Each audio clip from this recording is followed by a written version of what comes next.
Hello friends, good morning. എല്ലാവർക്കും അർച്ചന ചേച്ചി LLB സീരിയലിന്റെ ലേറ്റസ്റ്റ് എപ്പിസോഡ് റിവ്യൂയിലേക്ക് സ്വാഗതം. അങ്ങനെ സുമിത്ര ടീച്ചറും ജെകെയും തമ്മിൽ സംസാരിക്കുന്നുണ്ട്. ടീച്ചർ പറയുന്നുണ്ട്, മോനെ ഞാനൊരു കാര്യം പറയട്ടെ, നിനക്ക് സ്ഥലം മാറ്റം വാങ്ങിച്ച് നമുക്ക് മറ്റെങ്ങോട്ടെങ്കിലും പോയാലോ? രക്ഷ കൊടുത്താൽ ദൂരെ എവിടെയെങ്കിലും നിനക്ക് മാറ്റം കിട്ടില്ലേ? എവിടെങ്ങാനും നമുക്കൊരു വീട് നോക്കാം. നമ്മൾ ഇവിടുന്ന് പോകുന്നത് മധുബാല അറിയണ്ട എന്ന് സുമിത്ര ടീച്ചർ അങ്ങനെ പറയാണ്. ടീച്ചർ പറഞ്ഞു കഴിയുന്നതും മധുബാല അത് കേട്ടുകൊണ്ട് വരികയാണ്. മധുബാല എന്നിട്ട് പറയുന്നുണ്ട്, പറഞ്ഞത് ഞാൻ കേട്ടു, നല്ല ഐഡിയ. അമ്മയുടെയും മോന്റെയും മനസ്സിലിരിപ്പ് കൊള്ളാം. നിങ്ങൾ ഇനി ചൊവ്വാഗ്രഹത്തിൽ പോയാൽ അവിടെയും ഞാനെത്തും എന്ന് മധുബാല പറയുമ്പോൾ ജെകെ ചോദിക്കുന്നുണ്ട്, നിനക്ക് എന്താണ് മധുബാല വേണ്ടതെന്ന്. മധുബാല അപ്പൊ പറയുന്നുണ്ട്, ജെകെയുടെ ഈ ചോദ്യത്തിനായിട്ട് വെയിറ്റ് ചെയ്തിരിക്കുകയായിരുന്നു ഞാൻ. എനിക്ക് വേണ്ടത് ജെകെ സാധിച്ചു തരണം. അത് ജെകെ തന്നെ വിചാരിക്കണം. ഒരു നിലവിളക്ക് കൊളുത്തി വെച്ചിട്ട് ഈ താലി വീണ്ടും എന്റെ കഴുത്തിൽ ജെകെ കെട്ടിത്തരണം. നെറ്റിയിൽ കുങ്കുമവും അണിഞ്ഞു തരണം. എന്തേ പറ്റൂ എന്ന് ചോദിക്കുമ്പോൾ ജെകെ ഒറ്റ വാക്കിൽ പറയുന്നുണ്ട്, പറ്റില്ല എന്ന്. ഒരിക്കൽ ഞാൻ ഈ താലി നിന്റെ കഴുത്തിൽ കെട്ടിയതാണ് ഞാൻ ചെയ്ത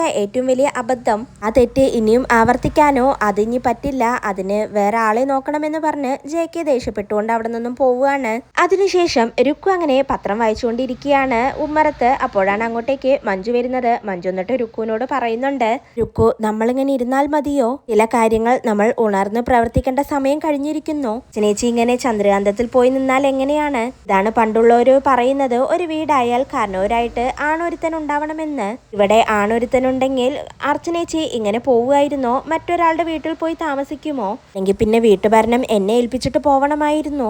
എന്തൊക്കെയായാലും മൂത്ത മരുമകൾ ഞാനല്ലേ എന്ന് മഞ്ജു അങ്ങനെ പറയാണ്. രുക്കു അപ്പൊ മനസ്സിലങ്ങനെ ചിന്തിക്കുന്നുണ്ടോ, അപ്പൊ അതാണ് കാരണം, വീട്ടുഭരണം ഏറ്റെടുക്കാനുള്ള വഴിയാണെന്ന് രുക്കു അങ്ങനെ ചിന്തിക്കുന്നുണ്ട്. മഞ്ജു അപ്പൊ പറയുന്നുണ്ട്, അനന്തേട്ടനോട് ഞാൻ അങ്ങോട്ടേക്ക് വരാൻ പറഞ്ഞിട്ടുണ്ട്, ഇതിലൊരു തീരുമാനം ഉണ്ടായേ പറ്റൂ എന്ന് മഞ്ജു അങ്ങനെ പറയാണ്. അപ്പോഴാണ് പോസ്റ്റ്മാൻ വരുന്നത്. ഇതല്ലേ അമ്പാട്ട് വീട്? ഞാൻ മുകുന്ദകൃഷ്ണനെ ഒന്ന് കാണാൻ വന്നതാണോ? ഒരു പോസ്റ്റ് ഉണ്ടെന്ന് പറയാണ്.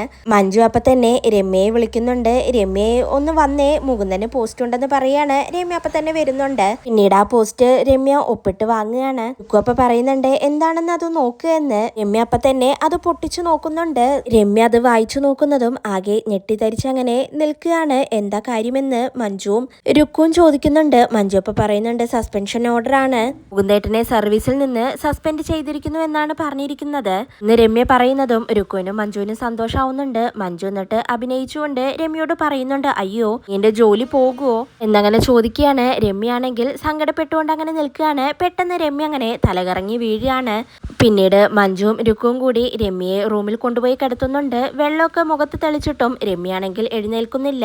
മഞ്ജു അപ്പൊ പറയുന്നുണ്ട്, ടെൻഷൻ കയറി തല ചുറ്റി വീണതാണെന്ന്. രുക്കു അപ്പൊ പറയാണ്, എന്നിട്ട് ചേച്ചി എഴുന്നേൽക്കുന്നില്ലല്ലോ, ഹോസ്പിറ്റലിൽ കൊണ്ടുപോകണമെന്ന് തോന്നുന്നു എന്ന് പറയുമ്പോൾ മഞ്ജു പറയുന്നുണ്ട്, ഹോസ്പിറ്റൽ നമ്മൾ കൊണ്ടുപോയാൽ നമ്മൾ ക്യാഷ് കൊടുക്കണ്ടേ? നീ അച്ചുവിനെ വിളിച്ച് പറ, ഞാവുമ്പോ ജീപ്പും കൊണ്ടുവരുമെന്ന് മഞ്ജു അങ്ങനെ പറയാണ്. അപ്പൊ തന്നെ ഫോൺ എടുത്ത് രുക്കു പുറത്തേക്ക് അച്ചുവിനെ വിളിക്കാനായി പോവുകയാണ്. രുക്കുവിന്റെ കോള് കാണുന്നതും അച്ചു ഫോൺ എടുത്ത് എന്താ കാര്യമെന്ന് ചോദിക്കുകയാണ്. രുക്കു അപ്പൊ പറയുന്നുണ്ട്, ഇമ്മേച്ചി എന്തോ പെട്ടെന്ന് തലചുറ്റി വീണു, മുകുന്ദേട്ടന്റെ സസ്പെൻഷൻ ഓർഡർ വന്നു, വായിച്ചതുമാണ് ചേച്ചി തലചുറ്റി വീണത്, കണ്ണ് തുറക്കുന്നില്ല, എന്തെങ്കിലും പെട്ടെന്ന് ചെയ്യണമെന്ന് രുക്കു പറയാണ്. ശരി, നീ ഫോൺ വെച്ചോ, ഞാനിപ്പോ വരാമെന്ന് പറഞ്ഞ് അച്ചുവും ഫോൺ കട്ട് ചെയ്യുന്നുണ്ട്. പിന്നീട് വിജയ് ശങ്കർ സിറ്റ് ഔട്ടിലിരുന്ന് പത്രം വായിച്ചുകൊണ്ടിരിക്കുകയാണ്. അപ്പോഴാണ് ചന്ദ്ര വിജയ് ശങ്കറിനെ ലെയിം ജ്യൂസ് ആയിട്ട് വരുന്നത്.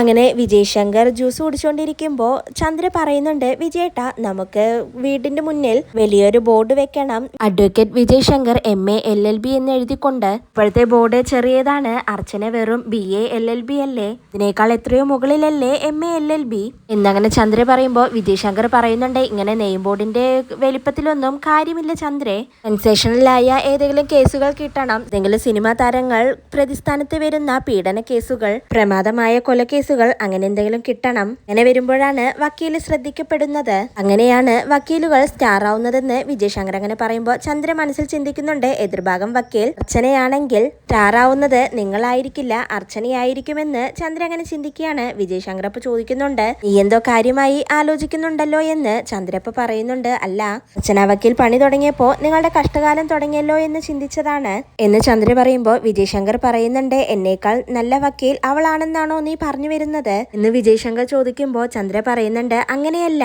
അവളുടെ പ്രാക്ക് നിങ്ങൾക്ക് കിട്ടിയിട്ടുണ്ടെന്ന് പറഞ്ഞതാണ്. അല്ല അതൊക്കെ പോട്ടെ, നിങ്ങൾക്ക് എപ്പോഴാണ് കഴിക്കാൻ വേണ്ടതെന്ന് ചോദിക്കുമ്പോൾ വിജയശങ്കർ പറയുന്നുണ്ട്, എനിക്ക് വിശപ്പില്ലെന്ന്. ചന്ദ്രപ്പ പറയുന്നുണ്ട്, നിങ്ങൾ കഴിക്കാതിരുന്ന അർച്ചന തോൽക്കോ, നിങ്ങൾ അതൊക്കെ വിട്. ശരി, ഇവിടെ നിന്ന് കഴിച്ചില്ലെങ്കിൽ വേണ്ട, നമുക്ക് രണ്ടുപേർക്കും പുറത്തു പോയി കുറച്ച് കറങ്ങി ബീച്ചിലൊക്കെ പോയി പുറത്തു നിന്നും കഴിച്ചിട്ട് വരാം, എന്തേ എന്ന് ചോദിക്കുമ്പോൾ വിജയശങ്കർ പറയുന്നുണ്ട്, ശരി പോവാം, നീ എന്നാ ആര്യയെ കൂടി വിളിക്കുകയെന്ന് പറയുമ്പോൾ ചന്ദ്ര പറയുന്നുണ്ട്, ഇന്നില്ലാതെ ആര്യ വരുവോ, അച്ഛനില്ലാതെ ചിന്നു വരുവോ, ഫുൾ ഫാമിലി ആയിട്ട് കറങ്ങാൻ പോവാനുള്ള പരിപാടിയാണോ നിങ്ങൾക്ക്? ആര്യ ആദ്യ ഭാര്യ, 2 ഭാര്യമാരുടെ മക്കള് കൊള്ളാം, അങ്ങനെയാണെങ്കിൽ ആദ്യ ഭാര്യ അർച്ചനയെ വിളിച്ചുകൊണ്ട് പോ, നിങ്ങൾ പോയി കറങ്ങിയിട്ട് വായോ എന്ന് ചന്ദ്ര അങ്ങനെ ദേഷ്യത്തോടെ പറയുമ്പോൾ വിജയശങ്കർ പറയുന്നുണ്ട്, ഇതാണ് ഈ വീട്ടിലെ പ്രശ്നം, എന്ന് അവസാനിക്കുന്നത് വഴക്കിലായിരിക്കും. ചന്ദ്രെ, നീയൊന്ന് വെറുതെ ഇരിക്കെ, നമുക്ക് വേറെ ആരെയും വിളിക്കണ്ട, നമുക്ക് രണ്ടുപേർക്കും മാത്രമായി പോവാം, ഈ വേഗം പോയി റെഡിയാവും എന്ന് പറയാണ്. എന്നാൽ ചന്ദ്രയാണെങ്കിൽ ദേഷ്യപ്പെട്ടുകൊണ്ട് തന്നെ ഇരിക്കുകയാണ്. അങ്ങനെ വിജയശങ്കർ ചന്ദ്രയെ സമാധാനിപ്പിച്ച് നീ വേഗം പോയി റെഡിയാവും എന്ന് പറയാണ്. കൂടെ വിജയശങ്കറും റെഡിയാവാനായി പോവുകയാണ്. പിന്നീട് അച്ചു വിളിച്ചു പറഞ്ഞ് ഒരു ലേഡി ഡോക്ടർ രമ്യയെ നോക്കാനായി അമ്പാട്ട് വീട്ടിലെത്തുകയാണ്. രമ്യയെ പരിശോധിക്കുന്ന സമയത്ത് രുക്കു മഞ്ജു അങ്ങനെ പുറത്ത് നിൽക്കുകയാണ്. രമ്യ ഇനി പ്രഗ്നന്റ് ആണോ എന്നാണ് രുക്കുവിന്റെ സംശയം. മഞ്ജു അപ്പൊ പറയുന്നുണ്ട്, അങ്ങനെയൊന്നും ഉണ്ടാവില്ല രുക്കു, കഴിഞ്ഞ തവണ രമ്യ ഫുഡ് കഴിക്കാത്തത് കൊണ്ട് തലചുറ്റൽ വന്നു, ഇപ്രാവശ്യം കൂടുതൽ കഴിച്ചത് കൊണ്ട് തലചുറ്റി, അത്രയേ ഉള്ളൂ, ഈ വെറുതെ ടെൻഷൻ ആവണ്ട, ഇത് ഗ്യാസിന്റെ ആയിരിക്കും, മാത്രമല്ല ഒരിക്കൽ തലകറങ്ങി വീണാൽ പിന്നെ അവർക്ക് വീണ്ടും വീണ്ടും തലകറങ്ങി വീഴാനുള്ള ടെൻഡൻസി ഉണ്ടാവും, ഇതിനെ അങ്ങനെയൊക്കെ കണ്ടാൽ മതിയെന്ന് മഞ്ജു അങ്ങനെ രുക്കുവിനെ ആശ്വസിപ്പിക്കുകയാണ്. അപ്പോഴേക്കും അങ്ങോട്ടേക്ക് അച്ചു വരുന്നുണ്ട്.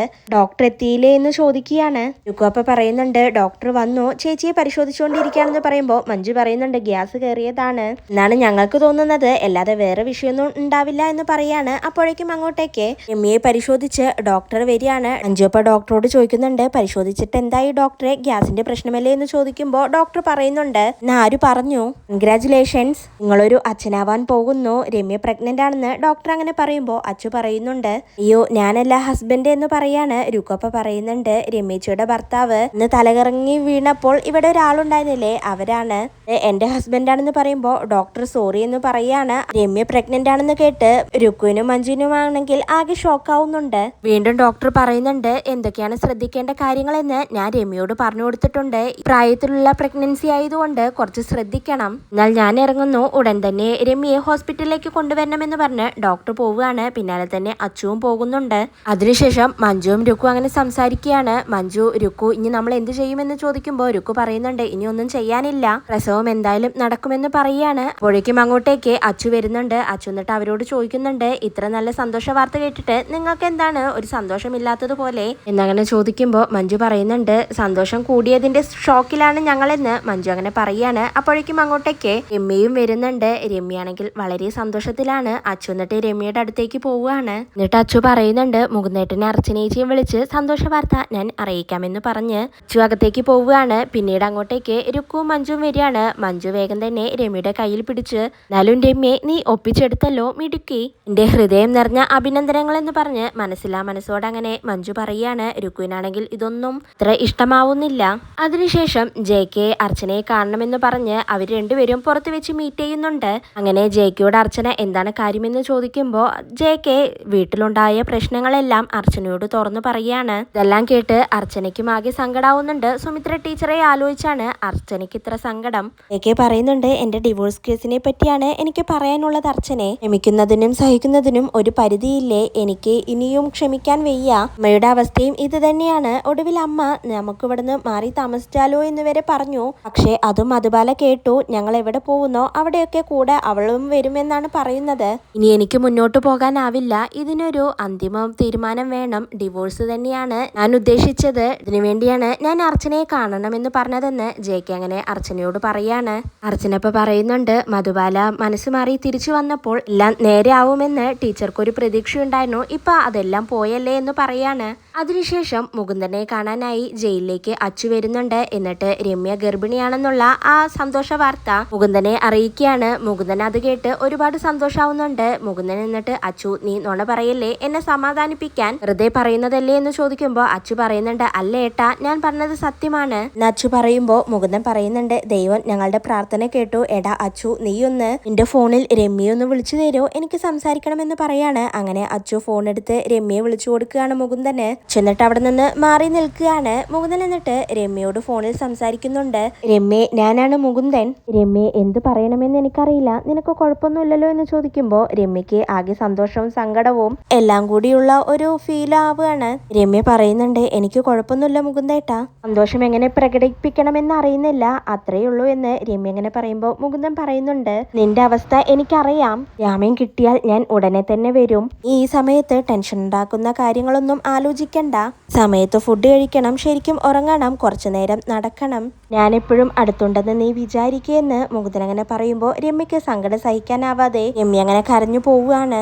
രമ്യ അപ്പൊ മുകുന്ദനോട് പറയുന്നുണ്ട്, നിങ്ങൾ എത്രയും പെട്ടെന്ന് ഇങ്ങോട്ടേക്ക് വാ മുകുന്ദേട്ടാ. നമ്മൾ എത്ര നാൾ കാത്തിരുന്ന ദിവസമാണ് വന്നിരിക്കുന്നത്. നിങ്ങൾ എന്റെ അടുത്ത് തന്നെ ഉണ്ടാവണമെന്നൊക്കെ രമ്യ അങ്ങനെ കരഞ്ഞുകൊണ്ട് പറയാണ്. മുകുന്ദനും അത് കേട്ട് ഒരുപാട് സങ്കടാവുന്നുണ്ട്. അങ്ങനെ അവർ രണ്ടുപേരും കുറെ നേരം അങ്ങനെ സംസാരിക്കുകയാണ്. അതിനുശേഷം വിജയ് ശങ്കറും ചന്ദ്രയും പുറത്തുപോയി ഫുഡൊക്കെ കഴിച്ച് വീട്ടിലേക്ക് തിരിച്ചു പോകുന്ന വഴിയാണ്. പുതിയ റെസ്റ്റോറന്റിലെ ഫുഡിനെ പറ്റി എന്താണ് അഭിപ്രായമെന്ന് ചന്ദ്ര അങ്ങനെ വിജയ് ശങ്കറിനോട് ചോദിക്കുമ്പോൾ വിജയ് ശങ്കർ പറയുന്നുണ്ട്, അത്ര പോരാ, എനിക്കവിടെ 100% ഓക്കെ ആയില്ല എന്ന് പറയാണ്. വിജയ് ശങ്കർ എന്നിട്ട് ചോദിക്കുന്നുണ്ട്, ആര്യക്ക് വീട്ടിലിടാൻ ഡ്രസ്സ് എടുക്കണമെന്ന് നീ പറഞ്ഞില്ലേ, ഇവിടെ ഒരു കടയുണ്ട്, അതിൽ കയറിയാലോ എന്ന് ചോദിക്കുകയാണ്. ചന്ദ്ര ഇപ്പൊ പറയുന്നുണ്ട്, ഇപ്പൊ വേണ്ട, നമുക്ക് പിന്നീട് എടുക്കാമെന്ന് പറയാണ്. വിജയ് ശങ്കർ അപ്പൊ ഓക്കെ എന്ന് പറയാണ്. ചന്ദ്രയാണെങ്കിൽ ആര്യക്ക് ഇപ്പൊ ഡ്രസ്സ് എടുത്താൽ ചിന്നുവിനും കൂടി ഡ്രസ്സ് എടുക്കുമല്ലോ എന്ന് ചിന്തിച്ചുകൊണ്ടാണ് വേണ്ട എന്ന് പറയുന്നത്. വിജയ് ശങ്കർ അപ്പൊ ചന്ദ്രയോട് ചോദിക്കുന്നുണ്ട്, അല്ല ഈ വഴി എവിടെയല്ലേ നിന്റെ ഫ്രണ്ട് ശുഭയുടെ വീട് എന്നങ്ങനെ ചോദിക്കുമ്പോൾ ചന്ദ്ര പറയുന്നുണ്ട്, ഞാൻ ഇപ്പോഴാണ് ഓർത്തത്, ഒന്ന് വണ്ടി നിർത്തി വിജയേട്ടാ, ശുഭയുടെ മോളുടെ വിവാഹത്തിന് പോവാൻ പറ്റിയില്ല, അവൾ പിണക്കത്തിലാണ്, നമുക്ക് എന്തായാലും പോകുന്ന വഴി അവിടെ ഒന്ന് കയറിയിട്ട് പോവാം എന്ന് ചന്ദ്ര പറയുമ്പോൾ വിജയ് ശങ്കർ പറയുന്നുണ്ട്, ഞാനൊന്നുമില്ല, എനിക്കിപ്പോൾ അങ്ങോട്ടേക്ക് വരാനുള്ള മൂഡില്ലെന്ന് പറയുമ്പോൾ ചന്ദ്ര പറയുന്നുണ്ട്, എങ്കിൽ ശരി വിജയേട്ടൻ പോയിക്കോ, എന്നെ വെയിറ്റ് ചെയ്യണ്ട, ശുഭ എന്നെ കണ്ടാൽ പിന്നെ വിടില്ല, സംസാരിച്ചിരിക്കും, ഞാൻ അങ്ങ് വന്നോളാം, വിജയേട്ടൻ വീട്ടിലേക്ക് പോയിക്കോ എന്ന് പറയുമ്പോൾ വിജയ് ശങ്കർ പറയുന്നുണ്ട്, നീ പറഞ്ഞപ്പോഴാണ് ഞാനൊരു കാര്യം ഓർത്തത്, എനിക്ക് പബ്ലിക് പ്രോസിക്യൂട്ടറിനെ ഒന്ന് കാണണം, നീ വീട്ടിലെത്തുമ്പോഴേക്കും ഞാനും എത്തിയേക്കാമെന്ന് പറഞ്ഞ് വിജയ് ശങ്കർ അങ്ങനെ ചന്ദ്രയെ അവിടെ ഇറക്കി വിട്ടു പോകുന്നുണ്ട്. അതിനുശേഷം ജെകെയോട് അങ്ങനെ അർച്ചന പറയുന്നുണ്ട്, എനിക്ക് സുമിത്ര ടീച്ചറുടെ സങ്കടം കാണാൻ കഴിയില്ല, അതുകൊണ്ട് ആ അമ്മയുടെ സങ്കടത്തിന് ഒരു പരിഹാരം കാണണമെന്ന് എനിക്ക് ആഗ്രഹമുണ്ട്. പക്ഷേ ജെകെ, നിങ്ങളുടെ ഡിവോഴ്സ് കേസിൽ ഞാൻ ഇതിനു മുന്നേ ഇടപെട്ടതല്ലേ, എന്നിട്ടൊരു പ്രയോജനവും ഉണ്ടായില്ലല്ലോ, കോംപ്രമൈസ് ചെയ്യാൻ ചർച്ച നടത്തിയിട്ട് എന്തായി, ഒടുവിൽ അത് പ്രശ്നമായി, ഇനി ഒരിക്കൽ കൂടി ഇതിനു വേണ്ടി ശ്രമിച്ചാൽ അത് പ്രശ്നത്തിലേ അവസാനിക്കൂ, പോസിറ്റീവായിട്ട് ഒരു കാര്യം നടക്കുമെന്ന് എനിക്ക് തോന്നുന്നില്ല, നോക്കിയിട്ട് ഇനി നിങ്ങളുടെ വിവാഹബന്ധം വേർപെടുത്താൻ ഒരു വഴിയേ കാണുന്നുള്ളൂ, അത് മധുബാലയാണ്, മധുബാല തന്നെ വിചാരിക്കണം, ഡിവോഴ്സ് വേണമെന്ന് മധുബാല തീരുമാനിച്ചാൽ പിന്നെ പ്രശ്നമില്ല എന്നെല്ലാം അർച്ചന അങ്ങനെ ജെകെയോട് പറഞ്ഞുകൊണ്ട് അങ്ങനെ നിൽക്കുകയാണ്. അപ്പോഴാണ് ഇത് കണ്ടുകൊണ്ട് അങ്ങോട്ടേക്ക് വിജയ് ശങ്കർ വരുന്നത്. അവരങ്ങനെ സംസാരിച്ച് നിൽക്കുന്നത് കണ്ട് വിജയ് ശങ്കറിനാണെങ്കിൽ ആകെ ദേഷ്യം വരുന്നുണ്ട്. ഇതോടെയാണ് ഇന്നത്തെ എപ്പിസോഡ് അവസാനിക്കുന്നത്.